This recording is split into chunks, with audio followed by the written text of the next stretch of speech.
अच्छा, उसका एक पॉइंट लिख लेना, उस दिन छूट गया था। मौलिक अधिकार के लिए उप समिति का अध्यक्ष जेवी कृपलानी, ठीक है, उसका एक लिख लोगे, मौलिक अधिकार के लिए उप समिति, ठीक है, उस दिन छूट गया था। समिति प्रमुख पढ़ाए थे ना, समितियों की संख्या कुल 22, प्रमुख समितियों की संख्या 8, ठीक है, उसमें से तुम लोग को पढ़ाए होंगे मौलिक अधिकार अल्पसंख्यक एवं जनजाति के लिए सलाहकार समिति का अध्यक्ष पटेल जी। अब इसके अंदर काफी सारे 4-5 उप समिति का गठन किया गया था, वो सब अभी नहीं पढ़ाएंगे, ठीक है, सिर्फ एक पॉइंट लिखना, मौलिक अधिकार उप समिति, ठीक है, मौलिक अधिकार उप समिति का अध्यक्ष जेवी कृपलानी, उसी जगह नोट डाउन कर लेना, मौलिक अधिकार उप समिति का अध्यक्ष जेवी कृपलानी, ठीक है। उद्देश्य प्रस्ताव स्वीकृत कब हुआ? 22 जनवरी 1947, ठीक है। चलो, ये सब हम लोग पढ़े हुए थे और ये याद रखना पड़ेगा तुमको हर हालत में। अब बढ़े आगे। चलो, अब हम लोग संख्या थोड़ा सा देख लेते, एक बार फिर से रिवाइज कर लेते हैं पूरा संख्या। इस संविधान सभा में कुल सदस्य कितने हुए? 389। इस 389 में से 292 आए प्रांत से चुनकर, ठीक है, 4 आए चीफ कमिश्नरी से, और जो बाकी बच गया 93 सदस्य, वो कहां से आया? देसी रियासत। देसी रियासत का चुनाव नहीं हुआ, बल्कि राजा के द्वारा नॉमिनेट किया गया, भेजा गया उनको, ठीक है। इतना सा चीज हम लोग देखे हुए थे। इसके बाद बता रहे थे, हम लोग बात कर रहे थे कि देश का हो गया बंटवारा। पाकिस्तान हमारे साथ संविधान बनाने के लिए तैयार नहीं हुआ, तो पाकिस्तान के लिए अलग संविधान सभा का निर्माण हुआ।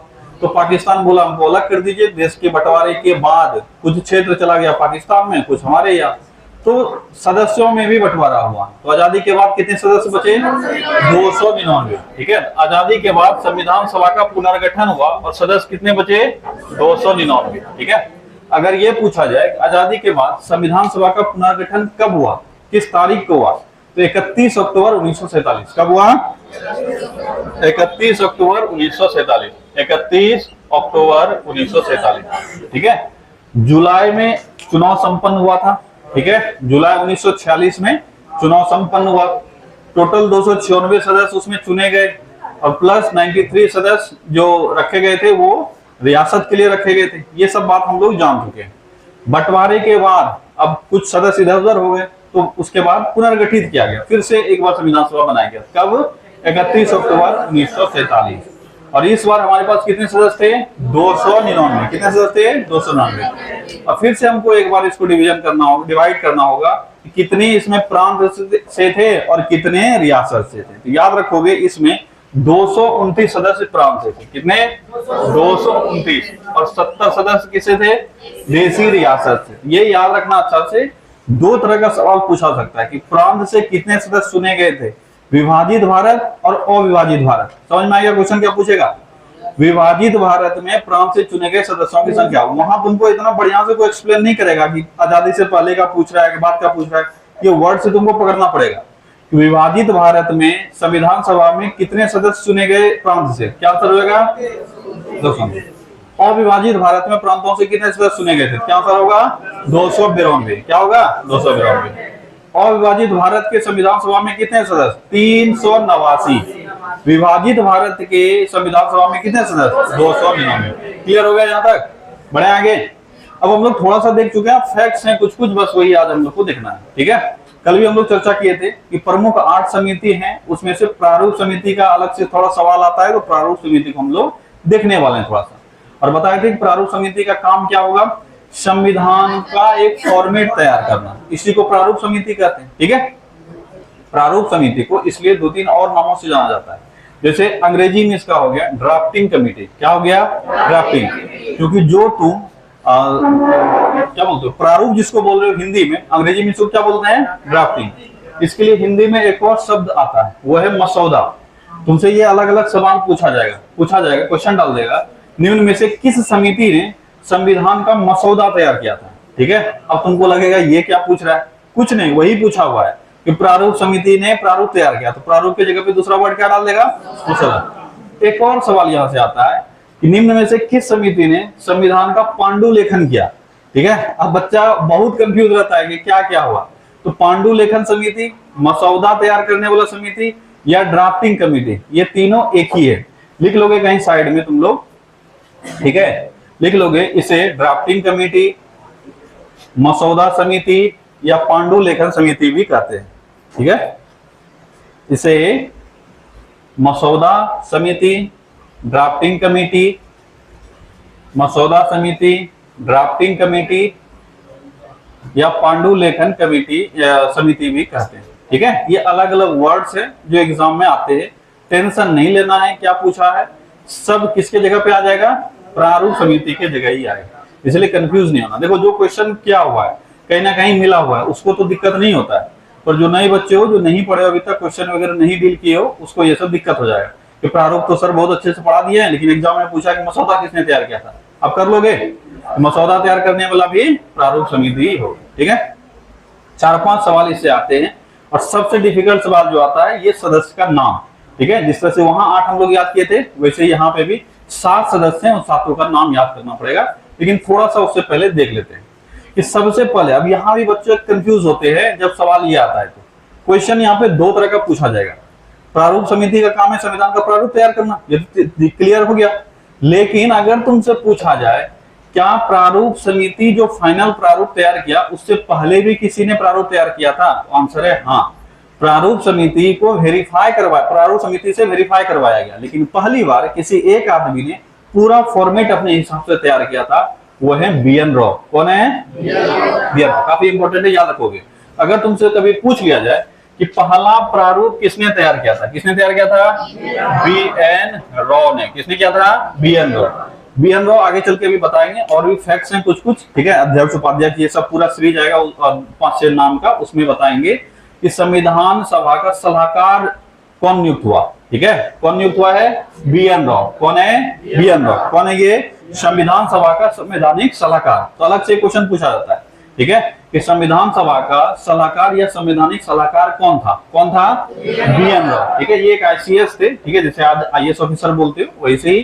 तो याद रखोगे प्रारूप समिति से पहले भी प्रारूप तैयार किया था संविधान का, किसने किया था? BN राव। और BN राव जो थे ये संविधान सभा के कानूनी सलाहकार थे, यानी संवैधानिक सलाहकार थे, ठीक है। इन्होंने तैयार किया और ये प्रारूप समिति को सौंप देंगे। इनका तैयार किया हुआ फॉर्मेट, जैसे मान लो हम तुम लोग से बीच में ही किसी को बोल देते हैं कि तैयार करो, और तैयार करके उस टीम को दे दो जिसको ये जिम्मेवारी मिली है। तो जिम्मेवारी किसको मिली थी? प्रारूप समिति को। ये अपना पूरा फॉर्मेट किसको दे देगा? प्रारूप समिति को।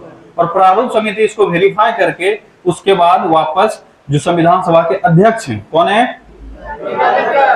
भीमराव अम्बेडकर अध्यक्ष, मारवे करेंगे राजेंद्र प्रसाद, ठीक है। तो सब उनके सामने रखेंगे, देखिए ये हम लोग तैयार किए हैं और इसमें जो एडजस्ट करना था वो कर दिए। अब इसको बार बार इस पर डिस्कशन होगा, इसी को कहेंगे वाचन। क्या कहेंगे? वाचन। प्रारूप सबसे पहले पूरा कहानी एक साथ याद रखोगे तभी, अलग अलग ये सारी चीजें है नहीं, एक ही जगह का चीज है, इसलिए एक साथ कनेक्ट करोगे। सबसे पहले प्रारूप किसने तैयार किया? BN राव ने। BN राव प्रारूप तैयार करके किसको दे दिया? प्रारूप समिति को। किसको दे दिया? प्रारूप समिति। अगर तुमसे पूछा जाए कि BN राव ने अपने प्रारूप को किसको दिया, तो प्रारूप समिति को। और प्रारूप समिति के अध्यक्ष कौन थे? BR अम्बेडकर। कौन थे? BR अम्बेडकर, ठीक है। तो BR अम्बेडकर को दे दिए। अब इनका प्रारूप समिति फिर से इसको एक बार पूरा पढ़ा और पढ़ उड़ के जहां पे भी जो एडजस्टमेंट करना था वो करके अब संविधान सभा के अध्यक्ष के सामने रखा गया। संविधान सभा के अध्यक्ष कौन? राजेंद्र प्रसाद। अब इसी बात पर फिर से चलेंगे कई चर्चाएं, इसी को कहा जाता है वाचन। क्या कहा जाता है? वाचन। वाचन मतलब संविधान को पूरा पढ़ना, ठीक है। अब जैसे ये तैयार की, कैसे पता चलेगा सबको क्या लिखे और नहीं लिखे? तो हमको एक एक करके बताना पड़ेगा। इसको क्या कहेंगे? वाचन। क्या कहेंगे? वाचन। तो अगला जो यहाँ देख रहे हो वाचन, ये भी सब कनेक्टेड ही है।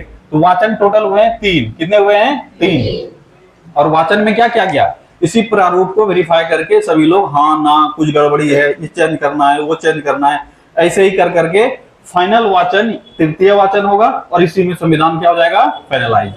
क्या यहाँ से यहाँ तक कहानी समझ में आया? फिर से रिपीट करते हैं। प्रारूप समिति को तैयार किसने किया? प्रारूप किसने तैयार किया? सबसे पहले BN राव। किसको सौंप दिया? प्रारूप समिति को। प्रारूप समिति का अब काम है, BN राव का काम खत्म हो गया। अब उसमें जो रीएडजस्ट करना है वो BN राव अब नहीं कर रहे हैं, अब BR अम्बेडकर और इनकी टीम कर रहे हैं। वो सब कर पुरा कर संविधान सभा के समक्ष प्रस्तुत करते हैं और प्रस्तुत टोटल कितने बार किए हैं? 3 बार। 3 बार डिस्कशन चला है, इसी को क्या कहा जाता है? वाचन। तो डायरेक्ट सवाल आता है संविधान सभा का वाचन कितना बार हुआ है? कितना? 3 बार। उसमें संविधान पर डिस्कशन, प्रारूप पर डिस्कशन हुआ। तो पहला, द्वितीय कुछ रिजेक्शन के साथ लौट गया होगा। अब तीसरी बार 14 नवंबर से लेकर 26 नवंबर 1949 तक चला, और तुम जानते हो कि 26 नवंबर को हमारा संविधान क्या हो गया? फाइनलाइज। तो तीसरे वाचन में संविधान क्या हो गया? बन के तैयार हो गया। क्या यहाँ तक कहानी समझ में आया? अब आते हैं वापस प्रारूप समिति पर, जो थोड़ा सा हमारा छूटा हुआ है। इसके अध्यक्ष हो गए बी आर अम्बेडकर। अगर इसका डेट पूछा जाए, इसकी स्थापना कब हुई, प्रारूप समिति से पूछा जाएगा, और किसी का पूछा जाए नहीं पूछा जाए, प्रारूप समिति का पूछा जाएगा। ठीक है, बताए थे सारे समितियों का स्थापना का रास्ता खुल गया था कब? 22 जनवरी 1947 से। कब खुला था? 22 जनवरी 1947। याद है ना? जब उद्देश्य प्रस्ताव पारित हो गया, उसके बाद समितियों का गठन शुरू हुआ। तो तुमसे पूछा जाएगा कि प्रारूप समिति का गठन कब हुआ? प्रारूप समिति का गठन कब हुआ था? 29 अगस्त को। कब हुआ था? 29 अगस्त 1947। 29 अगस्त 1947 को प्रारूप समिति का गठन हुआ। और इससे पहले प्रारूप बना कौन रखा हुआ था? B R Ambedkar. प्रारूप समिति का गठन हुआ, और ये काफी डिस्कशन करेगा, और ये अपना रिपोर्ट जो पहली बार फाइनलाइज रिपोर्ट देगा, वो कब देगा? 21 फरवरी को। कब देगा? 21 फरवरी। है नोट्स में? नहीं है तो लिख लेना। 21 फरवरी 1948। 21 फरवरी 1948। ठीक है, बी एन राव के प्रारूप को पढ़ लिख कर उसके बाद जो ये रिपोर्ट सौंपेगा, कब सौंपेगा? 21 फरवरी 1948। ठीक है, ये 2 डेट याद रखोगे कि प्रारूप समिति का गठन कब हुआ? 29 अगस्त 1947। 29 अगस्त 1947 प्रारूप समिति का गठन हुआ, और प्रारूप समिति अपना रिपोर्ट कब देगा? 21 फरवरी 1948। कब देगा? 21 फरवरी 1948। इस प्रारूप समिति में कितने सदस्य हैं? तो टोटल 7 सदस्य हैं। कितने सदस्य हैं? 7। टोटल 7 सदस्य हैं, जिसमें से बी आर अम्बेडकर इसके अध्यक्ष हैं। बी आर अम्बेडकर क्या है? ये तो पहले पढ़ा रखे हैं कि प्रारूप समिति के अध्यक्ष कौन है? B R Ambedkar. तो 6 सदस्य और याद रखना। एग्जाम में कई बार हल्का सवाल पूछता है और बच्चा गड़बड़ा जाता है। तुमसे सवाल पूछता है कि बी आर अम्बेडकर के अलावे प्रारूप समिति में और कितने सदस्य थे, और बच्चा 7 मार के आ जाता है। अभी तो ध्यान से सुना ना, एग्जाम में जब खुद से पढ़ते हो तो इतना फोकस नहीं करता है। हल्का सा सवाल है, पढ़ा हुआ सवाल कैसे गलती होता है? अगर तुमको दे दिया कि बी आर अम्बेडकर सहित प्रारूप समिति में कितने सदस्य थे? 7। बी आर अम्बेडकर के अलावा कितने सदस्य थे? 6। बहुत भारी क्वेश्चन नहीं है, पर एग्जाम में कई बार ये सारे क्वेश्चन ही गलती होते हैं, जो पढ़ा हुआ बच्चा है उसका। ठीक है, तो याद रखोगे कुल 7 सदस्य, उसी में से एक है बी आर अम्बेडकर। इसी तरह से तुमसे पूछा जाता है सुप्रीम कोर्ट के जजों की संख्या। कितना हल्का चीज है कि सुप्रीम कोर्ट में कुल जजों की संख्या कितनी है? अभी तो बहुत नहीं पढ़े हुए इसमें, जब आ जाएंगे उसमें सुप्रीम कोर्ट के तो पढ़ाएंगे। वर्तमान में 34 जज हैं। कितने जज हैं? 34। सुप्रीम कोर्ट में जजों की संख्या 34 है, लेकिन 33 प्लस 1 है। 33 प्लस 1 मतलब 33 अन्य जज है और एक मुख्य न्यायाधीश है, चीफ जस्टिस है। ठीक है, तो कई बार पूछा जाता है कि सुप्रीम कोर्ट में चीफ जस्टिस के अलावा कितने जज हैं? 33 हो जाएगा, लेकिन बच्चा क्या मार देता है? 34। तो थोड़ा सा कंफ्यूजन होता है, याद रखना। ठीक है, चलो, तो प्रारूप समिति के अध्यक्ष हो गए बी आर अम्बेडकर। इसके अलावे जो सदस्य हैं, क्या ये याद करना है? आंसर है हाँ। अब यही थोड़ा सा भारी भरकम चीज है, इसको याद करना है, क्योंकि यहाँ से सवाल पूछा जाता है, बहुत बार पूछा गया है। 3 नाम 4 नाम डाल देगा, पूछेगा इसमें से कौन प्रारूप समिति का सदस्य नहीं था। 2-3 नाम हम तुमको बता देते हैं जो कि आंसर होगा तुम्हारा। ये अगर नहीं भी याद है, याद तो करना ही करना है, लेकिन 2-3 नाम हम बता देते हैं जो आंसर होगा, कौन इसमें नहीं है। एक होगा जवाहरलाल नेहरू। ठीक है, जब सवाल पूछा जाएगा मोस्ट प्रोबेबली यही सब ऑप्शन में देगा। एक देगा महात्मा गांधी, ठीक है, एक देगा राजेंद्र प्रसाद। ठीक है, ये 2-3 नाम है जिसको कि लगता है कि ये सब तो साथ में होगा। महात्मा गांधी को तो छोड़ दो, लेकिन अन्य सबको, जैसे राजेंद्र प्रसाद हो गया, जवाहरलाल नेहरू हो गए, ठीक है, पटेल जी हो गए, तो लगता है कि ये सब साथ में होना चाहिए। और बहुत बार जवाहरलाल नेहरू बारे में पूछा जाता है। तो याद रखना, जितना नाम तुम जान रहे हो, पहला चीज, जितना नाम जान रहे हो, ये सब नाम इसमें कोई भी नहीं है। तो पहला आंसर तो तुम करने में सक्षम हो गया ना। ये ऊपर से पढ़ेंगे अनटेटला, हाँ ये जान रहे हैं कौन है भाई, ये तो जवाहरलाल नेहरू दिया ना, सर बोले थे जान पहचान वाला नाम इसमें नहीं है, काट दो यहीं पे। तुम तुक्का ही खेल रहे हो, पर तुक्का थोड़ा सा अच्छे से खेल रहे हो। ठीक है, ऐसे याद तो रखना ही रखना। ठीक है, पहला चीज इसमें 7 नाम जो है, 7 में से एक बी आर अम्बेडकर हो गया। रेस 6 एक बार पढ़ लेते हैं। एन गोपाल स्वामी अयंगर, क्या नाम है? एन गोपाल स्वामी अयंगर। अल्लादी कृष्ण स्वामी अय्यर, ठीक है। के एम मुंशी, सैयद मोहम्मद सदुल्ला, ठीक है, एन माधव राव और टी कृष्णमचारी। नहीं रहेगा तो बी एल मित्रा और डीपी खेतान। क्या इसमें जान पहचान का कोई नाम आया? कोई ऐसा नाम जो तुम पहले से जान रहे हो? नहीं आया। इसीलिए बोले थे कि कई बार लोग नहीं पढ़ते हुए भी सही आंसर करके आता है, अगर वो स्मार्टली थोड़ा सा खेलता है तो। ठीक है, तुम नहीं जान रहे हो, फिर भी अगर जान पहचान बहुत फेमिलियर नाम मिल गया तो आंसर करोगे ये तो नहीं है, बाकी के बारे में सोचते हैं। तो बहुत बार इसमें यही पूछा जाता है कौन नहीं है निम्न में से, उसमें जान पहचान वाला टिक कर देना। ठीक है, चलो इसको याद करते हैं। तो पहला नाम क्या है? एन गोपाल स्वामी अयंगर। दूसरा नाम Alladi Krishna Swami Iyer, Alladi Krishna Swami Iyer. K M Munshi, Syed Mohammad Saadulla, Syed Mohammad Saadulla. N Madhav Rao, N Madhav Rao. देखो थोड़ा सा यहाँ ध्यान देना है कि शुरुआती में ना तो एन माधव राव, अब देखो है तो तुम्हारे लिए 6 नाम याद करना, मतलब बी आर अम्बेडकर तो याद ही रहेगा, 6 नाम याद करना, पर एक्चुअल में टोटल हो जाता है 8 नाम। कितना हो जाता है? 8 नाम। इस शुरुआती दौर में जो टीम बना, प्रारूप समिति का जो टीम बना, उसमें से बी आर अम्बेडकर के अलावा जो 6 सदस्य थे उसमें 2 सदस्य था, बी एल मित्रा और डीपी खेतान। कौन था? बी एल मित्रा और डीपी खेतान। लेकिन बी एल मित्रा दे देता है रेजिग्नेशन, बी एल मित्रा क्या करता है? रिजाइन दे देता है आगे चल के, और डीपी खेतान मर जाते हैं। ठीक है, तो याद रखोगे 2 सदस्य जो कि छोड़ देते हैं किसी भी कारण से, बी एल मित्रा रिजाइन देंगे और डीपी खेतान मर जाएंगे, तो इनके जगह पे 2 अन्य सदस्य आएगा। तो 2 सवाल तो यहीं से तुमसे बन गया कि बी एल मित्रा की जगह कौन आया? एन माधव राव। और डीपी खेतान की जगह कौन आया? टीटी कृष्णमचारी। कौन आया? टीटी कृष्णमचारी। ठीक है, चलो इसके अलावा कौन है? सैयद मोहम्मद सदुल्ला, के एम मुंशी, अल्लादी कृष्ण स्वामी अय्यर, एन गोपाल स्वामी अयंगर। फिर से रिपीट करो, बी आर अम्बेडकर को याद नहीं करोगे, बी आर अम्बेडकर तो याद ही है। इसके अलावा पहला कौन है? गोपाल स्वामी अयंगर, गोपाल स्वामी अयंगर। अल्लादी कृष्ण स्वामी अय्यर, अयंगर और अय्यर, अयंगर और अय्यर। के एम मुंशी, कौन है? K M Munshi. Syed Mohammad Saadulla, Syed Mohammad Saadulla, Syed Mohammad Saadulla. N Madhav Rao, N Madhav Rao और टीटी कृष्णमचारी, टीटी कृष्णमचारी। शुरुआती गठन में कौन था? बी एल मित्रा और डीपी खेतान। तो याद रखना खेत में चरने गया है, खेत में क्या हुआ है? चरने गया है। तो डीपी खेतान के जगह पे कौन आएगा? चरने गया है तो चरने से कुछ ना कुछ होगा। कौन है? कृष्णमचारी। कौन होगा? कृष्णमचारी। यही एग्जाम में बार बार पूछा जाता है कि डीपी खेतान की जगह कौन आया था, तो जो बार बार आता है वो कहीं ना कहीं कुछ ना कुछ लग जाता है। याद रखो खेत में चरने गया है, डीपी खेतान मर गया, खेत में खेतान मतलब खेत में चरने गया। जैसे ही चरने देखोगे तो क्या आ जाएगा?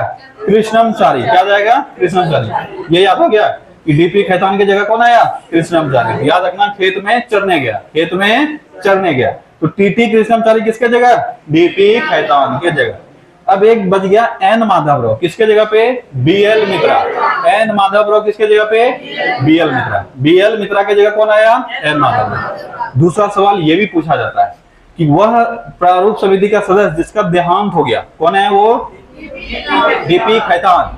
वह प्रारूप समिति का सदस्य जिन्होंने रिजाइन किया था, कौन है वो? बी एल मित्रा। तो नोट्स में अगर नहीं होगा तो लिख लेना, बी एल मित्रा ने रिजाइन किया था, डीपी खेतान की मृत्यु हो गई थी। ठीक है, और उनके जगह पे 2 आदमी आए। फिर से एक बार रिपीट करते हैं। ठीक है, चलो शुरू से स्टार्ट करो। पहला सदस्य कौन? B R Ambedkar. कौन? बी आर अम्बेडकर, जो कि हो गए इसके अध्यक्ष। इसके बाद कौन? अयंगर। कौन है? गोपाल स्वामी अयंगर, एन गोपाल स्वामी अयंगर। इसके बाद कौन? अल्लादी कृष्ण स्वामी अय्यर। तो अयंगर अय्यर पूरा नहीं भी याद रहे, शुरुआती दौर में सिर्फ कोशिश करेंगे पकड़ने का कि पहला अयंगर, उसके बाद अय्यर। एक और है के एम मुंशी। कौन है? K M Munshi. फिर सैयद मोहम्मद सदुल्ला, सैयद मोहम्मद सदुल्ला। उसके बाद एन माधव राव और टीटी कृष्णमचारी। कृष्णमचारी किसके जगह पे? डीपी खेतान की जगह। और माधव किसके जगह? बी एल मित्रा के जगह। माधव किसके जगह? बी एल मित्रा के जगह। ठीक है, क्या थोड़ा बहुत याद हुआ? 1-2 दिन लगातार पूछते रहेंगे, याद हो जाएगा। सिर्फ रूम पे जाके एक बार फिर से देख लेना। ठीक है, चलो तो प्रारूप समिति का काम खत्म हुआ, बढ़े आगे। अब आते हैं वाचन। वाचन में डेट बहुत इंपॉर्टेंट नहीं है, 1-2 बार हम लोग पढ़ेंगे, ऐसा नहीं कि तुमको सब डेट बैठ के रटना है, बस मोटा मोटी देखना है। लास्ट वाचन का डेट भले याद रखेंगे। ठीक है, तो वाचन कितने हुए हैं? 3। तुमसे मैक्सिमम सवाल जो पूछे जाएंगे इतना ही है। वाचन कितने हुए हैं? 3। ठीक है, याद रखना 3। और पहला वाचन 4 नवंबर 1948 से लेकर 9 नवंबर 1948 तक चला। यानी वाचन शुरू किस वर्ष हुआ? देखो हम लोग रटते नहीं है बहुत कुछ, लेकिन हाँ दिमाग में रहने चाहिए। हम कई बार बोले अगर तुमसे कोई पूछ ले इतिहास का कोई चीज, या मान लो कहीं पे भी कोई चीज अगर पूछ ले ईयर कब हुआ है, मतलब ये चीज घटना कब हुआ है, तुम नहीं जानते हो एग्जैक्टली, तुम्हारे पास दो ऑप्शन है, या तो गलत आंसर दो या मुंह बंद करके रहो, ठीक है। इस दोनों के अलावा भी एक ऑप्शन होता है, अगर तुम पढ़े हुए हो तो मोटा मोटी तो पता होगा ना, एग्जैक्ट नहीं पता हो। हम कई चीजों को एग्जाम्पल में डालकर देते हैं कि तुमसे पूछ ले, बताओ मुगल वंश की शुरुआत भारत में कब हुई है, नहीं पता हमको एग्जैक्ट कब हुआ है, लेकिन मोटा मोटी हमको ये पता होगा 1500 कुछ में तो हुआ है, इतना तो पता है ना। नहीं पता है हमको 1526, पर इतना तो पता है कि 1500 के बाद कुछ पढ़े थे, बोल देंगे 16वीं सदी में। कब बोल देंगे? 16वीं सदी। अब सामने वाला अगर वो जो लड़की को देखने आता है, उसमें देखोगे एक आदमी आएगा जो प्रश्न पूछेगा, ठीक है, बैठा के बताओ ये फलाना 5 फल का नाम बताओ। अगर उस टाइप का आदमी नहीं है तो तुमसे वो क्रॉस क्वेश्चन नहीं करेगा, ठीक है। ऐसा बहुत बार होता है कि तुम्हारे बारे में मतलब तुमको जानकारी है, ये बात पता चल गया, ठीक है, 16वीं सदी बोला तो इसका मतलब कुछ ना कुछ जानकारी तुमको है। वैसे ही नहीं पता हो हमको कुछ तो थोड़ा बहुत तो लगा ही देंगे कि पहला वाचन कब हुआ? 48 में, दूसरा वाचन 48 से 49 और तीसरा 49 में। हमको ये डेट नहीं भी याद है, कम से कम ये तो पकड़ लिया ना, वाचन शुरू किस साल हुआ है? 48। संविधान सभा का गठन किस वर्ष हुआ है? 46 में। संविधान सभा का गठन 46। संविधान सभा काम करना शुरू कब करेगा, मतलब समितियां वगैरह सब बनना कब शुरू हो जाएगा? 47 में। उसके बाद संविधान तैयार हो चुका है, अब उसमें थोड़े बहुत बदलाव करना है, वो प्रक्रिया कब शुरू होगा? 48 में। इसी को क्या कहेंगे? वाचन।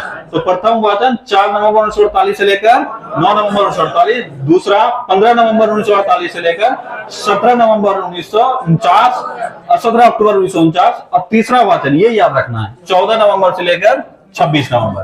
तो याद रखोगे तीसरा वाचन जिसमें संविधान फाइनलाइज हुआ वो 14 नवंबर से लेकर 26 नवंबर तक चला था, ये याद रखेंगे। और 26 नवंबर 1949 को हमारा संविधान हो गया तैयार। तो एक सवाल पूछा जाता है कि हमारा संविधान बनकर तैयार किस दिन हुआ? किस दिन हुआ?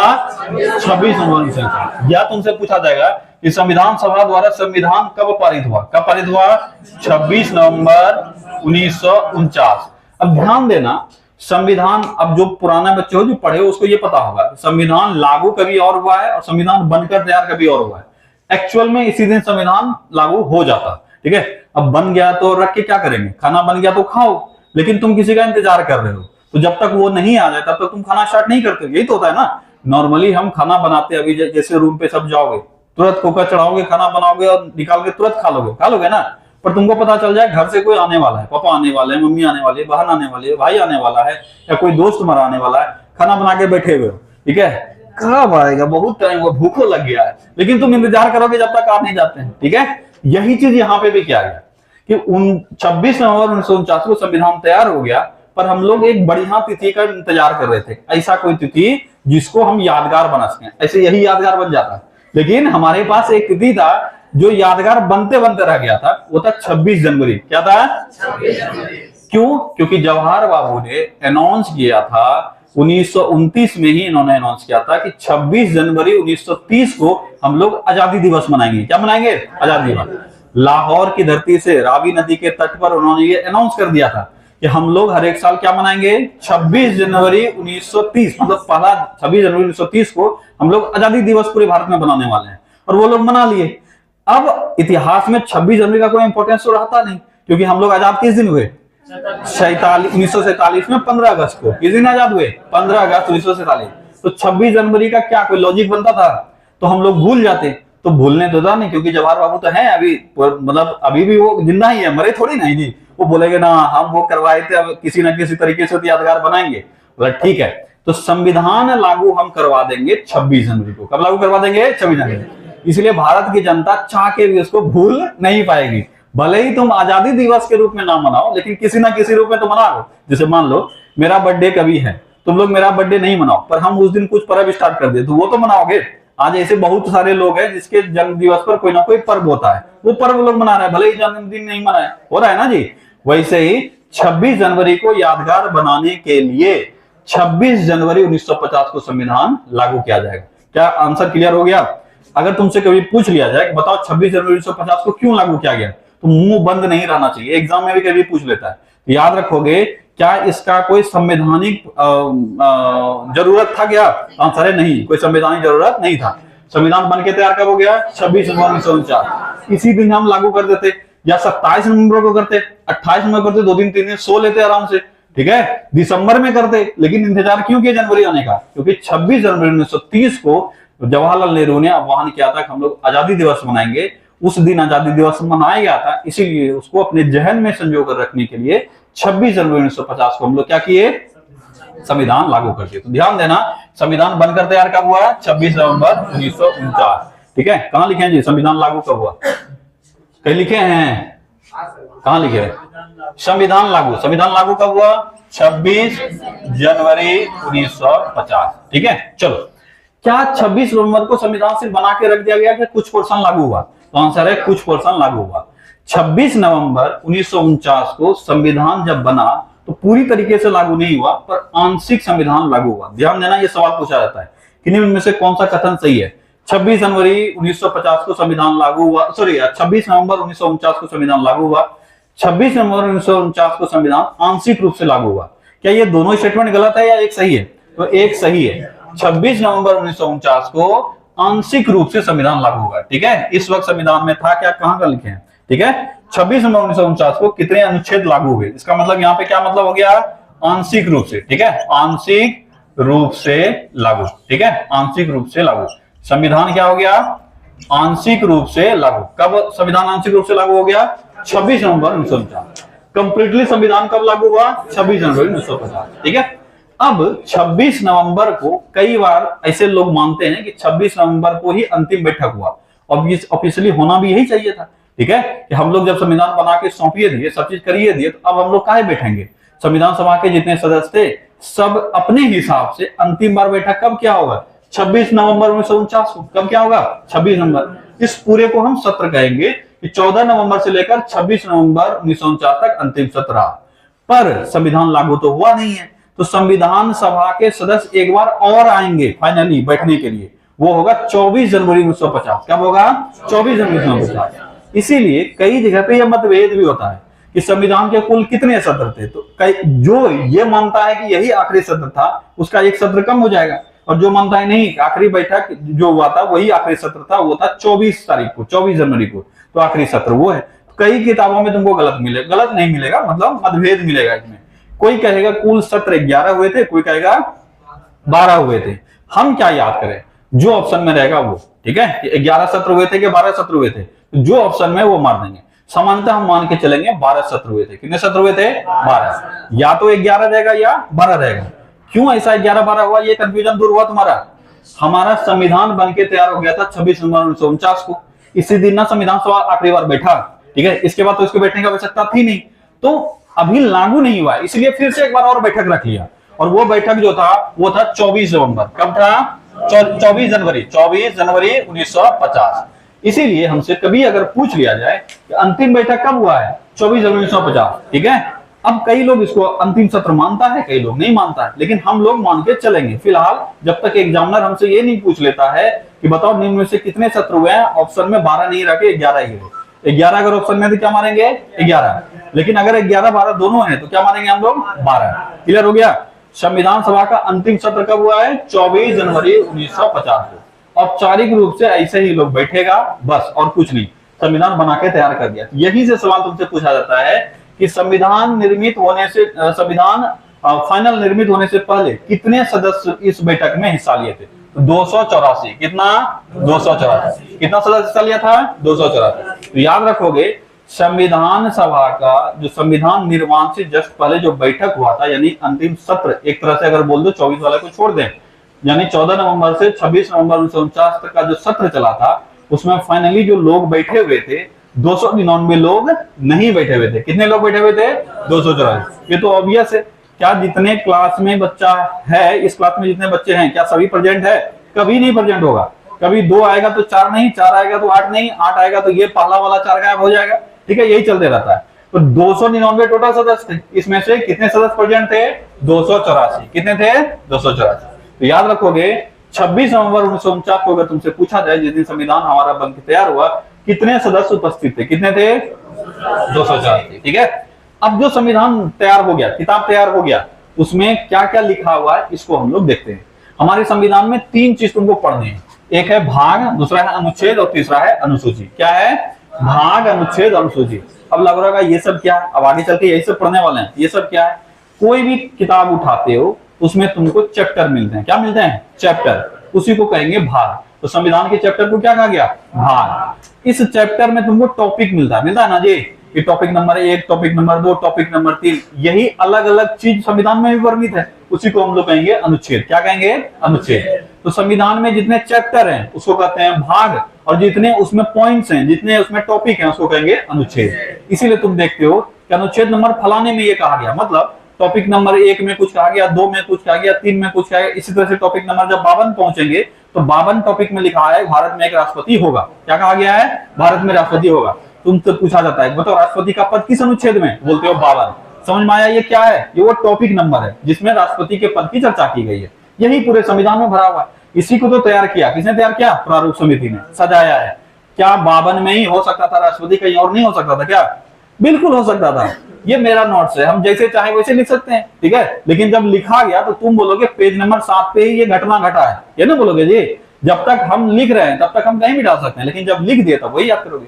वही चीज 52 पे जैसे राष्ट्रपति पढ़ेंगे हम लोग, इसका मतलब ये नहीं कहीं और नहीं हो सकता था, लेकिन संविधान में 52 पे ही है, इसलिए हमको 52 पे ही पढ़ना है, और आगे जब तक संविधान बदल नहीं जाता तब तक वो 52 पर ही रहेगा। समझ में आ गया? ठीक है, चलो। तो इस वक्त संविधान में था, कितने भाग थे इस वक्त संविधान? कितने थे? 22 भाग। अनुच्छेदों की संख्या कितनी थी? 395। कितने थे? 395। और अनुसूची की संख्या है 8। अब ये अनुसूची क्या है? अनुसूची कुछ नहीं बल्कि पूरे संविधान को छोड़कर एक खास एक बोल सकते हो कि एक लिस्ट तैयार किया गया जिसमें अति इंपॉर्टेंट टॉपिक को डिस्कस किया गया। बस इतना ही जानना है, बहुत ज्यादा दिमाग नहीं लगाना है। कि पूरा संविधान एक तरफ हम बोलते हैं ना, नोट्स में एक साइड में नोट बनाओ जिसमें तुम वो क्वेश्चन लिखो जो एग्जाम में आने वाले चांसेस ज्यादा है, बताते हैं, लिखवाते भी हैं, ठीक है। तो कुछ नहीं, ऐसे ही संविधान के कुछ 1, 2, 4 पन्ना पर अलग से लिख दिया है ये सारी चीजों को, क्योंकि ये बहुत इंपॉर्टेंट है, ये अलग से देखते रहना, नहीं तो पूरा संविधान पढ़ना पड़ेगा किसी भी चीज के लिए। इसी को कहेंगे हम लोग अनुसूची। क्या कहेंगे? अनुसूची। और अनुसूचियों की संख्या कितनी है? 8। अभी नहीं, उस समय में थी जब संविधान लागू हुआ। अब हुआ क्या है, समय के साथ संविधान में बदलाव आ रहे हैं। क्या हो रहे हैं? बदलाव। हम लोग संशोधन कर रहे हैं, हम लोग कहीं ना कहीं, क्योंकि संविधान में ही लिखा गया है कि जब भी सरकार यानी विधायिका जब भी चाहे, जब भी कानून बनाने वाला डिपार्टमेंट, इसी को बोलते हैं विधायिका, जो हम लोग चुन के भेजते हैं, यही लोग विधायिका है हमारा, क्योंकि यही कानून बनाता है। जब ये चाहे समाज के हित के लिए संविधान में संशोधन हो सकता है। एकदम पूरी तरह से एक सॉलिड संविधान नहीं बना दिया कि इसमें दोबारा बदलाव हो ही नहीं सकता है, क्योंकि समाज बदलते रहता है। जिसकी जरूरत आज है, हो सकता है कल इसकी जरूरत नहीं हो, और कल जो चीज होने वाला है वो आज नहीं हो। जैसे तुम मान लो अभी एकदम जीता जागता प्रमाण है इसका एआई। क्या है? एआई, आर्टिफिशियल इंटेलिजेंस, ठीक है। क्या BR अम्बेडकर जी के सामने में आर्टिफिशियल इंटेलिजेंस जैसा कोई वर्ड था क्या? उस समय में ऐसा वो सोचे भी होंगे क्या? नहीं। क्या हमारे संविधान में कहीं पे भी आर्टिफिशियल इंटेलिजेंस का चर्चा है? नहीं है। तो क्या हम उसको नहीं देखें, हम छोड़ दें, हम लोग देश में लागू ही नहीं करें उसको? ऐसा हो सकता है क्या? नहीं। तो आने वाले समय में हमको उसके साथ ही जीना है, इसीलिए संविधान में भी इस तरह की चीजों को हमको इंक्लूड करना पड़ेगा, हमको संशोधन करना पड़ेगा। इसीलिए संविधान में संशोधन करने की क्षमता है। किसको है? विधायिका को। किसको है? विधायिका को, यानी जो लोकसभा राज्यसभा के सदस्य हैं, ये लोग मिलकर संविधान में संशोधन करते हैं, ठीक है। उस पर हम लोग कभी और डिस्कस करेंगे। इसीलिए संविधान 2 हो गया, मतलब 2 रूप हो गया। एक हो गया मूल संविधान और एक हो गया वर्तमान संविधान। क्या हो गया? मूल संविधान और वर्तमान संविधान। जो नोट्स का तुमको जेरोक्स कॉपी मिला, ये हो गया मूल नोट। क्या हो गया? मूल नोट। उसमें कहीं कहीं कुछ कुछ हम लाइन कटवाएंगे, कटवाते हैं, कहीं गलत लिखा गया है या कुछ ऐड करवा दिए। अब जो तुम्हारे पास नोट्स है ये है वर्तमान नोट। समझ में आया? वैसे ही ये है मूल संविधान। तो मूल संविधान में कितने भाग? 22।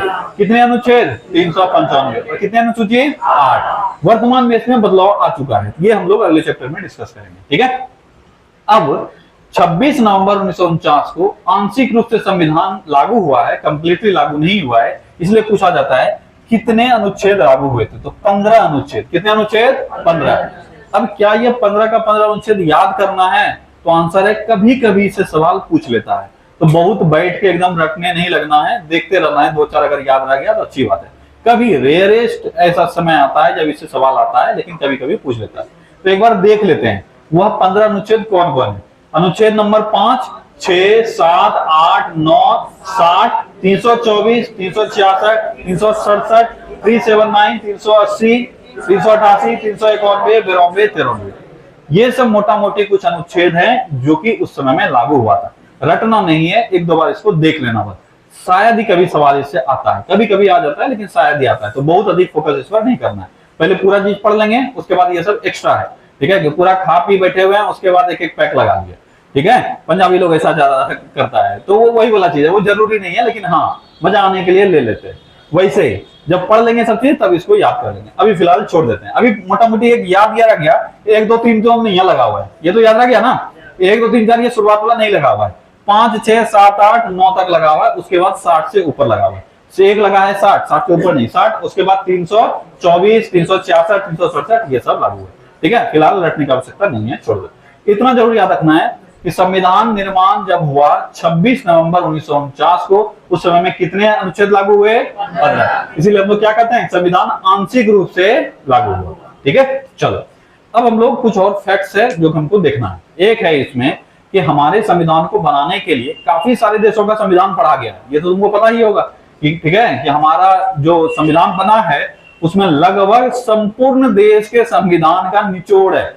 इसीलिए दुनिया का सबसे बड़ा संविधान कौन सा है? लिखित संविधान, भारत है, क्योंकि छोड़ा ही नहीं किसी को। इस किताब में ये है निकाल लो, इस किताब में ये है निकाल लो, इस दोनों के बीच से ले लेते हैं, मतलब थोड़ा सा इसका ले लेते हैं, थोड़ा इसका ले लेते हैं, मतलब मजा ही आ जाएगा। ठीक है, तो हमारे संविधान में सारे संविधान के जो अच्छे अच्छे गुण हो सकते हैं उसको उठा लिया गया। लगभग 60 देशों का संविधान पढ़ा गया। कितना? 60। अगर तुमसे पूछा जाए कि हमारे संविधान को बनाने के लिए हमारे संविधान सभा के सदस्यों के द्वारा कितने देशों के संविधान पढ़े गए? 60 देशों के संविधान पढ़े गए। ठीक है, अब पूछा जाता है कि टोटल सत्र कितने हुए? कितने सत्र हुए? तुरंत हम चर्चा किए थे, टोटल 11 या 12। क्या याद रखोगे? 11 12, पर हम लोग मोटा मोटी मान के चलेंगे 12। क्या मान के चलेंगे? 12। नहीं है तब ऑप्शन में क्या होगा? 11। ठीक है, अगर नहीं है 12 ऑप्शन में तब हम लोग 11 करेंगे।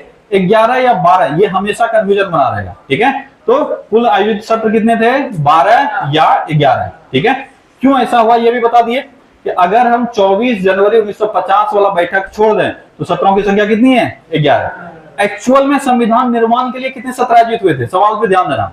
तो वास्तविक रूप से संविधान निर्माण के लिए कितने सत्र आयोजित हुए? तो आंसर होगा 11। कितने हुए? 11। लेकिन कुल कितने बार हुए? 12, क्योंकि ऐसे फालतू पार्टी करने के लिए बैठा हुआ था ये लोग। कब? 24 जनवरी को, क्योंकि 26 को लागू करना है तो एक बार चलो मिल लेते हैं, वैसे वाला।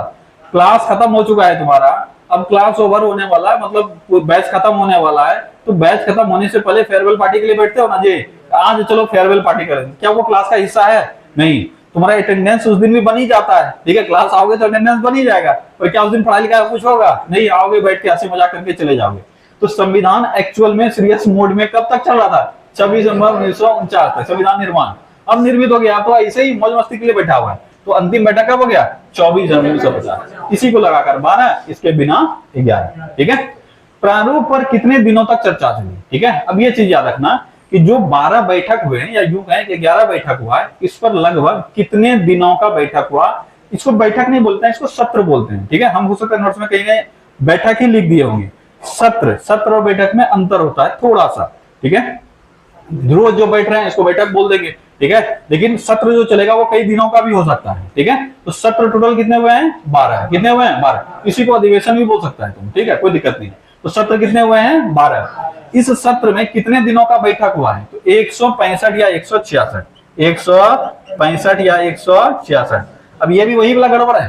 ठीक है, कि अगर हम 24 तारीख वाला बैठक छोड़ दें कितना होगा? 165, और अगर 24 तारीख वाला जोड़ लें क्या हो जाएगा? 166। तो कुल कितने बैठक हो गए? 165 या 166। जो एग्जाम में रहेगा वो हम लोग मार देंगे। ठीक है, सत्र कितने हुए? 12। कितने? क्या हुआ? अच्छा सॉरी, ये प्रारूप लिखे हैं जी, हम कुल का चर्चा कर दिए। ठीक है, कुल लिखे हैं कहीं? कुल कितने दिन बैठे? हम कुल का चर्चा करके 165 या 166।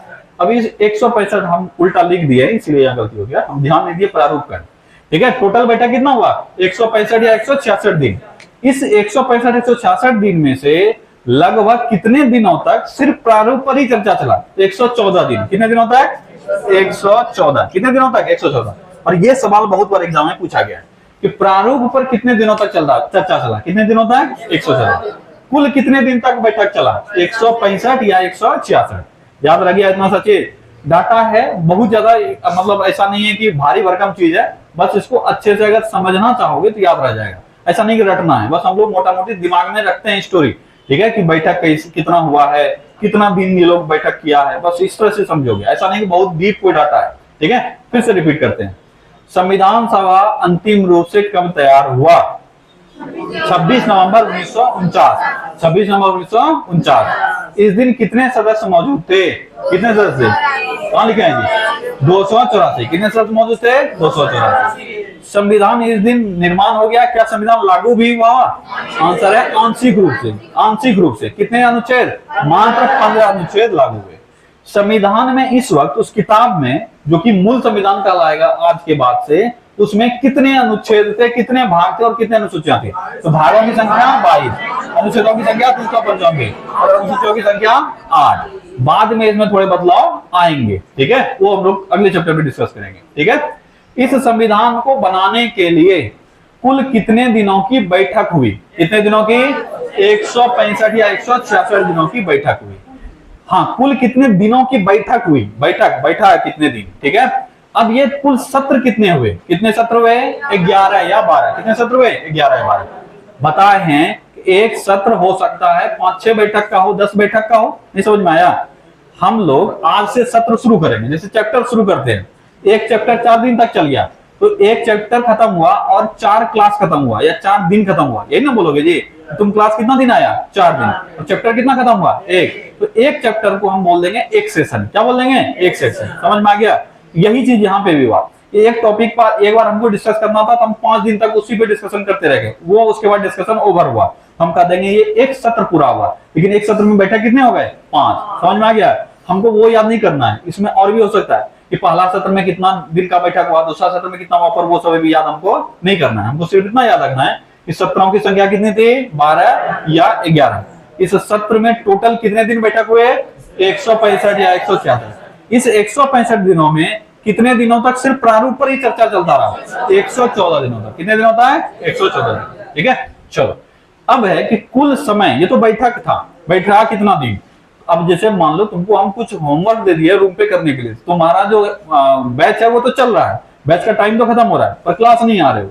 वैसे ही संविधान निर्माण में कितना समय लगा, इसमें इस बैठक को कोई मतलब नहीं है, इस बैठक वही उसके अंदर ही आ गया। तो कितना समय लगा है? 2 वर्ष 11 माह 18 डेज, ठीक है। कितने टोटल समय लगे हैं? 2 ईयर 9 months 18 days, ठीक है। 2 वर्ष 18 माह और 2 वर्ष 11 माह और 18 दिन। 18 माह कैसे हो सकता है ये, ठीक है। 2 वर्ष 11 माह 18 दिन। अब एक बार एक बच्चा आया था, वो पूछ रहा था कि सर हम जोड़े थे 17 ही पूरा था ठीक है। तो तुम लोग भी ऐसा काम नहीं करना, जो पढ़ा रहे हैं उतना याद रखना कि 18 दिन लगा था तो लगा था, जोड़ोगे 2-3 बार तो सही हो जाएगा, ठीक है। चलो, 2 वर्ष 11 माह 18 दिन। कितने दिन लगे? 2 वर्ष 11 माह 18 दिन। जो अभी तक कुछ नहीं पढ़े उसको लग रहा होगा क्या ये सब रटना जरूरी है, क्या ये सब याद करना जरूरी है? तो आंसर है हाँ। जहां नहीं जरूरी होगा हम बोल देंगे कि नहीं रटोगे चलेगा, लेकिन ये सब याद रखना है कि कितना दिन लगा था, कितना वर्ष लगा था। डायरेक्ट एग्जाम में सवाल आता है कि संविधान के निर्माण में कितना समय लगा? 2 वर्ष 11 माह 18 दिन। 2 वर्ष 11 माह 18 दिन। इतने दिनों में कितनी बार बैठकें हुई? कितनी बार बैठकें हुई? तो 165 और 166, 165 या 166 दिन। कितने सत्र आयोजित हुए? 12 सत्र या 11 सत्र आयोजित हुए। क्या दिक्कत है? यहां तक याद हो गया पूरा? चलो, संविधान लागू कब हुआ? 26 जनवरी 1950। अंतिम बार संविधान सभा का बैठक कब हुआ? 24 जनवरी 1950। इसके बाद संविधान सभा हो गया विघटित। क्या हो गया? विघटित। अब तुम कौन और हम कौन नहीं जानते हैं, तुम्हारा हमारा काम खत्म हो गया। जिस दिन तुम्हारा कॉन्ट्रैक्ट पूरा होगा, कहीं पे भी जॉब करोगे, तो उसके बाद ना तो कंपनी वाला तुमको पहचानेगा, ना तुम खाली मुझे हाँ मेरा एक्स एम्प्लॉय है, ठीक है। वैसा ही इस दिन के बाद कोई एक दूसरे को संविधान सभा के रूप में नहीं जानता है। अब हो गया कहानी खत्म, संविधान सभा खत्म। इसके बाद दूसरी बार संविधान सभा का गठन कब हुआ? कौन बताएगा? दूसरी बार संविधान सभा का फिर गठन कब हुआ? इसके बाद सवाल किया है तो जवाब दो। तो कभी नहीं, ठीक है। ये याद रखोगे। कंफ्यूज क्यों होता है? इतना दिन में ये तो समझ में आ ही गया कि संविधान सभा का निर्माण संविधान बनाने के लिए हुआ है। तो क्या दूसरी बार अभी हमारा संविधान कभी भी बन के तैयार हुआ है क्या? एक ही बार जो बन गया बन गया। अब दूसरा बार अगर तुमसे कभी कोई पूछ ले, शक पकाना नहीं है। काहे बनेगा भाई दूसरा संविधान सभा गठन क्यों होगा? क्योंकि संविधान जब तक दोबारा नहीं बनता है तब तक संविधान सभा की जरूरत नहीं है। दूसरे संविधान सभा का आयोजन तभी होगा जब हम संविधान को निरस्त करके दोबारा संविधान बनाए। क्या ऐसा कहीं होता है क्या किसी देश में कि संविधान पूरी तरह से खत्म करके नया संविधान बनाए? आंसर है हाँ, होता है। जब उस देश को लग जाएगा कि हमारा पूरा संविधान पूरी तरह से बीमार हो चुका है, तब हम लोग नया संविधान बनाने के लिए फिर से संविधान सभा का गठन कर सकते हैं, कोई बड़ी बात नहीं है। फिलहाल हमारे देश में ये नहीं होने वाला है। ठीक है, चलो अब है कुछ कुछ खासकर डेट जो तुमसे पूछे जाते हैं कि बताओ हमारा झंडा किस दिन अपनाया गया, बताओ राष्ट्रगान किस दिन अपनाया गया, राष्ट्रगीत कब अपनाया गया, बताओ राष्ट्र हमारा जो सिंबल है क्या बोलते हैं इसको, चिन्ह, राष्ट्र चिन्ह क्या है और कब अपनाया गया, ये सब हम लोग एक बार देख लेते हैं। ठीक है, राष्ट्र ध्वज हमारा क्या है ये सभी जान रहे हो। हमारे तिरंगा में 2 कलर है, 3 है, 3 है, अरे इसीलिए तो नाम तिरंगा पड़ा। ठीक है, तिरंगा, समझ में आया, 3 रंग वाला झंडा क्या कहलाया, तिरंगा, इसीलिए तो नाम पड़ा तिरंगा। हमारे झंडे में 3 कलर हैं। ठीक है, ढेर होशियार बनोगे, बोलोगे सर कलर तो 2 है, एक तो व्हाइट है। ठीक है, तो व्हाइट भी कलर ही है। ठीक है, जनरली हम लोगों को रंग दिखता है कलर, व्हाइट जो है ये तो बेस पेंट हो गया, बेस पेंट जैसा कुछ नहीं होता है। ठीक है, व्हाइट भी एक रंग ही है। तुम्हारे झंडे में 3 कलर है, बीच में व्हाइट, ऊपर देखो, पढ़ाई करने का मतलब सिर्फ किताबी ज्ञान ही नहीं होता है, व्यवहारिक ज्ञान भी होता है। ठीक है, पूरा पॉलिटिक्स खत्म कर लो, तुमको इतना ही ज्ञान ना हो, क्योंकि हम कहीं दिखाएंगे नहीं इसको ऊपर कौन सा कलर होता है, नीचे कौन सा कलर होता है। बोलोगे पूरा पॉलिटिक्स सर पढ़ा दिए, इतना सा हमको नहीं आता है। ये 5वां 6ठा तक बच्चा सीख लेता है, तुम लोग नहीं सीखो तो हम क्या करें, तो हम सिखा दे रहे हैं। इस झंडा में 3 कलर होते हैं, जिसमें से केसरिया ऊपर होता है, हरा नीचे होता है और बीच में होता है व्हाइट। ठीक है, ब्लंडर मत कर देना, कभी नौकरी चाकरी में जाओगे, अभी भी बहुत सारे ऐसे लोग होते हैं जो अब तो धीरे धीरे सीख लिया है, जो कि अचानक से भौचका जाता है कि ऊपर कौन सा कलर डालें। झंडा अगर तुमको बनाने को बोल दिया या झंडा सजा लगाने के लिए बोल दिया तो तुम बोलोगे ऊपर कौन सा कलर होता था। ठीक है, उसके बाद अक्कड़ बक्कड़ बम्बे वो करने लगता है, कभी कभी सही हो जाएगा, कभी गलत हो जाएगा। याद रखना, इसको रखना नहीं है। हम बोलते हैं कुछ चीज जहां कंफ्यूजन हो उसमें हमको याद कर लेना, तो हम दूर कर देंगे कंफ्यूजन। ठीक है, तो याद रखना, तुम खड़े हो ना जी कहीं पे भी, तुम्हारे जगह पे झंडा खड़ा है, तुम्ही को सिंबलाइज कर रहा है ना, तो बताओ जमीन हरा होगा या केसरिया होगा या व्हाइट होगा, कभी कंफ्यूजन होगा। तो जमीन अगर हरा हो गया ये तो सबको पता है, अगर कोई मतलब आंख अगर ठीक है तो सबको पता है कि बीच में उजला रहता है। ठीक है, ऐसा कोई नहीं बोल सकता है कि नीचे हरा बीच में केसरिया और ऊपर उजला, तब तो समझ लो भाई तुम इस देश में रह ही नहीं रहे हो। ठीक है, तो इस देश से बाहर हो। तो कंफ्यूजन जो होता था दूर हो गया कि एकदम इत्मीनान से सोचेंगे। सर क्या बोले थे कि हरा जो है वो जमीन होता है, यानी घास होता है, इसलिए हरा क्या होगा, नीचे। अब दूसरा बात एक और होता है, लेकिन वो हम नहीं बताएंगे। एक समझ में आ गया ना। ठीक है, हरा नीचे होगा, केसरिया ऊपर होगा, बीच में सफेद होगा, बाकी तुम लोग खुद समझदार है। तो राष्ट्रीय ध्वज क्या है, तिरंगा। राष्ट्रीय ध्वज क्या है, हम कुछ नहीं बोलते हैं वो सब। चलो आ जाओ वापस, तुम लोग मेरे मुंह में शब्द डालते हो अलग अलग। ठीक है, हम बहुत अच्छे इंसान है, आ जाओ। तो राष्ट्रीय ध्वज है तिरंगा। किस दिन लागू हुआ हमारा राष्ट्रीय ध्वज, 22 जुलाई 1947। 22 जुलाई, ठीक है, जुलाई 1947। अब रेस सभी चीज जो है वह 1950 में लागू हुआ है। कब लागू हुआ है, 1950 है, नोट्स में नहीं है ना। ठीक है, हाँ ठीक है। तो रेस सभी चीज जो है 1950 में हुआ है। बच्चा झंडा में भी कंफ्यूज हो जाता है कि झंडा भी कहीं 85 में तो लागू नहीं हुआ था। ध्यान देना, आजाद कैसे हुआ, आजाद झंडा फहराया तभी ना आजाद हुआ जी। हमारे नेशनलिटी का सिंबल जो है या देश का जो आजादी का सिंबल है या किसी भी राष्ट्र का जो राष्ट्र ध्वज होता है वही उसकी आजादी का सिंबल है। अगर हम शोक मनाते हैं तो देखते हैं झंडा को हम झुका देते हैं। तो क्या मोदी जी दिन भर ऐसे करके चलते रहते हैं, क्या हम शोक मना रहे हैं, नहीं चलते हैं। ठीक है, झंडा झुक गया मतलब पूरा देश झुक गया, मोदी जी को झुकने की आवश्यकता नहीं है, नहीं तो कमर दर्द हो जाएगा, उनको उम्र भी हो गया है। ठीक है, तो हम मोदी जी को बहुत दुख है। ठीक है, किसी भी घटना से संबंधित मोदी जी को दुख है, पर दुख कैसे जाहिर करेंगे, अपना दुख कर नहीं, उनका दुख मतलब देश का दुख। या हमारे राष्ट्रपति है, ठीक है, द्रौपदी मुर्मू, अब वो भी अगर ज्यादा देर झुकी रहेंगी तो उनको भी दिक्कत हो जाएगा। तो कैसे साबित करें कि हम दुखी में हैं, दुख है तो पूरा देश दुखी होता है झंडे के झुकने से। इसीलिए कीर्ति की मृत्यु हो जाती है, उसके मृत्यु के प्रति अगर हम संवेदना जाहिर करना चाहते हैं, दुख जाहिर करना चाहते हैं, झंडा को क्या करते हैं, आधा झुका देते हैं। क्या करते हैं, आधा झुकाते हैं। ठीक है, उसमें भी चर्चा करेंगे कब हम झंडा को कैसे नीचे करते हैं, कैसे ऊपर करते हैं, कौन सा क्या होता है। ठीक है, अलग अलग शब्द का भी इस्तेमाल होता है। जब झंडा का हम चर्चा करेंगे, हमारा झंडा का कानून भी बना हुआ है। ठीक है, अभी हाल ही में झंडा के अपमान के लिए एक आदमी को दंडित भी किया जा सकता था। ठीक है, लेकिन अब पता नहीं अभी तक कार्रवाई हुआ नहीं है। वो कोई और नहीं बल्कि हमारे लाडले प्यारे मुख्यमंत्री नीतीश कुमार हैं। ठीक है, ठीक है, झंडा नहीं, शायद राष्ट्रगान के समय ना जी, हाँ राष्ट्रगान के समय, राष्ट्रगान का वो अपमान किए थे, उसी के अंदर वो भी आता है। ठीक है, खैर वो सब पे नहीं जाएंगे। ठीक है, वापस आओ। तो झंडा याद रखना, कंफ्यूजन हो जाए कि 50 में हुआ है कि पहले हुआ है, कंफ्यूजन है, तो याद रखना जब देश आजाद हुआ उसमें हमारे पास झंडा होना चाहिए था। इसका मतलब आजादी से पहले झंडा को हम फाइनलाइज कर दिए होंगे, तो 50 का तो चर्चा ही गायब हो गया ना, क्योंकि ये तो सबको पता है कि देश आजाद जो हुआ है वो हुआ 1947 में 15 अगस्त को। 15 अगस्त से पहले ही बनाए जो अपनाए होंगे, कब अपनाए थे? 22 जुलाई 1947। ठीक है, राष्ट्रगीत और राष्ट्रगान कौन बताएगा? राष्ट्रगीत और राष्ट्रगान क्या है? तुम बताओ, राष्ट्रगीत और राष्ट्रगान क्या है? जन गण मन राष्ट्रगान है, राष्ट्रगीत है, यही तुम सुनना चाहते थे। हम बोले मेरे भावनाओं में मत बहा करो, हमको पक्का पता था कि हम थोड़ा सा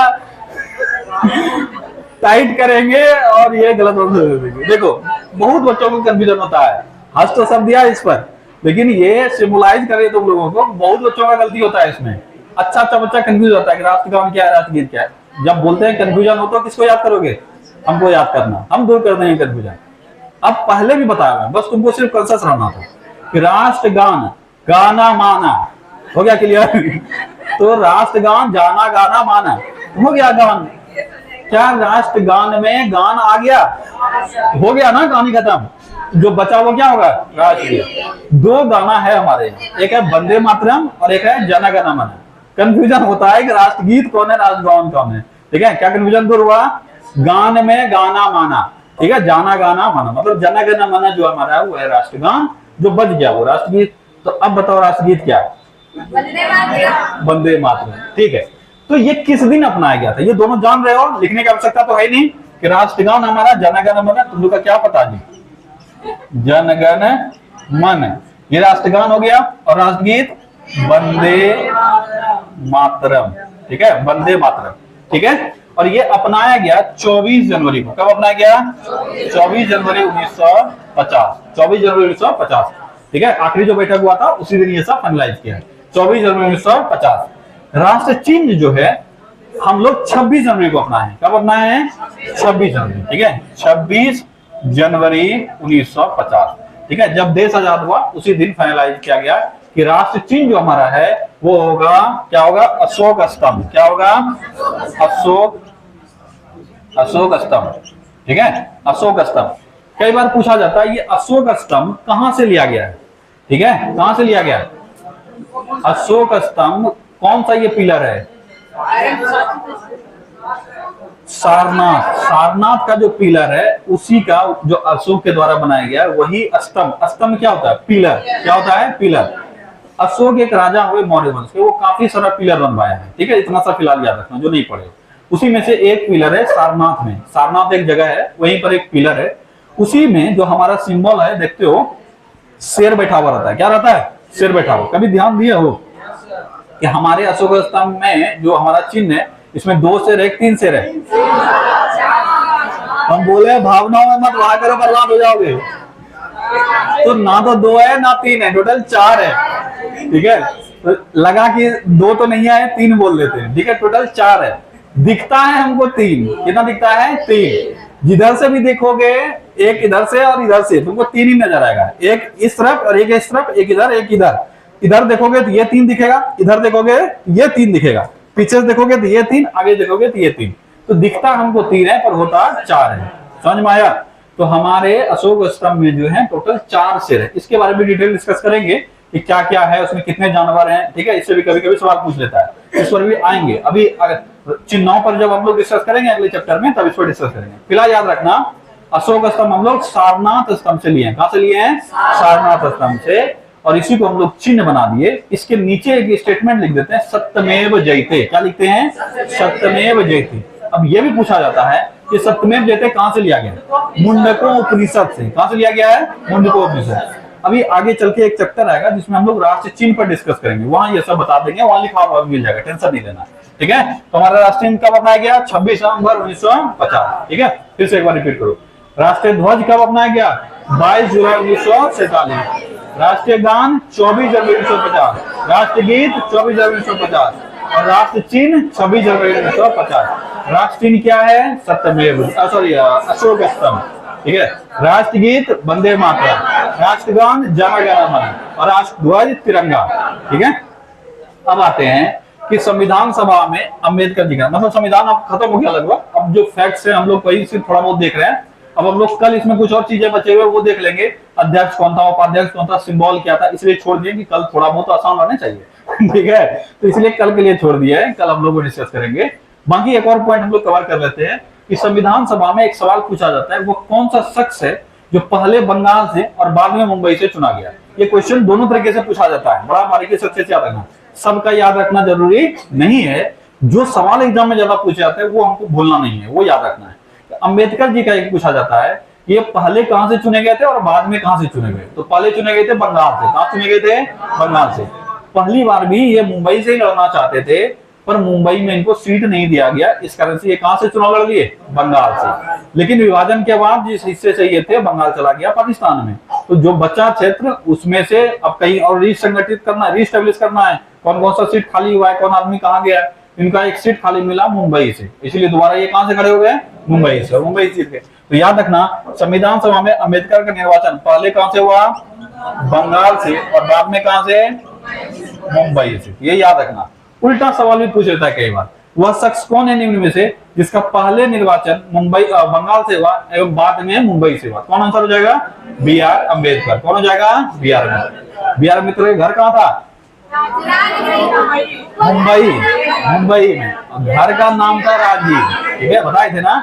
मुंबई में अच्छा एकदम शानदार 3 मंजिला घर बनाए थे, उसका नाम रखे थे राजगीर। क्या रखे थे? राजगीर। तो कंफ्यूज मत हो जाना, घर इनका था मुंबई, घर बनाए थे मुंबई में और घर का नाम रखे थे राजगीर। जैसे मान लो हम अपना घर बना लेते हैं और इसका नाम लिख देते हैं अयोध्या, तो तुम बोलोगे मेरा घर कहाँ है, तो अयोध्या थोड़ी ना हो जाएगा जी, भागलपुर ही होगा, ठीक है। तो नाम है, वैसे इनके घर का नाम था राजगीर और बनाए कहाँ थे? मुंबई में। क्या याद हो गया यहाँ तक? फटाफट फिर से देख लो। आजादी के बाद संविधान सभा का पुनर्गठन कब हुआ? 31 अक्टूबर 1947। कितने सदस्य? 299। प्रांतीय सदस्य 229। विदेशी रियासत 70। प्रारूप समिति से पहले प्रारूप किसने तैयार कर दिया था? बी.एन. राव। अच्छा, ये नहीं पूछेगा तुमसे, प्रारूप समिति से पहले पूछा जाएगा पहला प्रारूप किसने तैयार किया था? किसने तैयार किया था? बी.एन. राव, ठीक है। अध्यक्ष, प्रारूप समिति का अध्यक्ष कौन है? B R Ambedkar. B N. Rao ने किसको सौंपा था? प्रारूप समिति को, यानी बी आर अम्बेडकर को। प्रारूप समिति का गठन कब हुआ? 29 अगस्त 1947। ये अच्छा सवाल है और अक्सर बच्चा कंफ्यूज होता है ये सब डेट में, ठीक है। तो याद रखना, डेट तुम लोग कहीं पे भी एक जगह, सब एक जगह लिख लेना, मतलब जितना भी डेट इसका है ना एक जगह लिख लेना, बहुत सारा डेट से सवाल आता है इसमें, ठीक है। तो गठित किया गया 29 अगस्त 1947। रिपोर्ट कब दिया? 21 फरवरी 1947। जहां डेट लिखोगे वहां रिपोर्ट वाला नहीं लिखना, वहां खाली गठन का डेट लिखना, ठीक है। जो हाईलाइटेड इंपॉर्टेंट चीज है सिर्फ वही अलग क्या करो, तो डेट सिर्फ गठन का लिखना, रिपोर्ट का नहीं लिखना। रिपोर्ट का नोट्स में है, यहीं से पढ़ लेना। और इंपॉर्टेंट 29 अगस्त वाला। कुल सदस्य कितने हैं? 7। अध्यक्ष कौन? भीमराव अम्बेडकर, ठीक है, भीमराव अम्बेडकर। अब अध्यक्ष आदमी है तो कोई ना एक पच्चल चाहिए इनको, ऑब्वियस है ऐसा। तो पच्चल है मुंशी, मुंशी को मुंशी ना कहते हैं जी। पच्चल मतलब क्या होता है? जो सारा काम वाम कर रहे, तो मुंशी कहते हैं। तो याद रखना, क्या बिहार के पास मुंशी थे? अब ये पच्चल थे नहीं याद रखने के लिए। बी आर अम्बेडकर के मुंशी के एम मुंशी, ठीक है, के एम मुंशी। अब बचा कितना? 5। 5 में से 2 आदमी मर गया, उसके जगह पे कोई और है। देखो हमको याद तो करना ही अल्टीमेटली, पर एक तरीके से अगर कहीं पे एडजस्ट हो जाए तो उस हिसाब से जाएंगे। तो बी आर अम्बेडकर और के एम मुंशी हो गया। अब हम लोग देखते हैं कि 2 मर गया, मतलब 2 छोड़ दिया, 1 छोड़ दिया और 1 मर गया, उसके जगह पे 2 आए। वो छोड़ने वाला कौन है? मित्रा, बी.एल. मित्रा, बी.एल. मित्रा। और मरने वाला कौन है? खैतान।